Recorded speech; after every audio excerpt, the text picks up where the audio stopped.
जाना तारा बड़ा भाई ना रहेला नु तो ई दुनिया बड़ा छोट लगेला।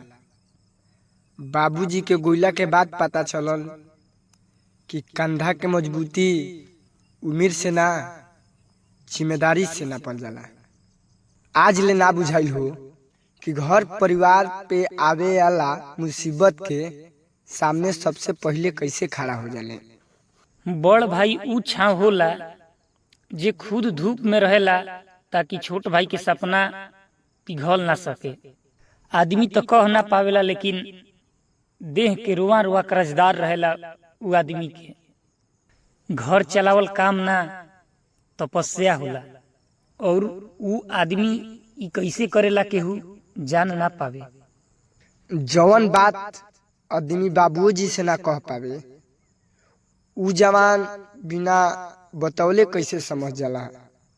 उनकर हाथ हमेशा हम सही देखले बानी, हमरो खाती और बाबूजी खाती। कमे में काम चलावे वाला टेक्निक ऊ लोग कैसे सीख जाला हो। एके जिंदगी में कई गो जिंदगी जिएला तब जाके भाई बड़ा भाई बनेला। ऊ लड़ाई जवन चुप्पी से जीतल जाला ऊ बड़े भाई लड़ेला। और आतना कुछ कइला के बाद भी घर परिवार के लोग और छोट भाई कहसन आखिर तू हमारा खातिर कइले का बाड़। बड़ा हेपा बीतेला ए भाई।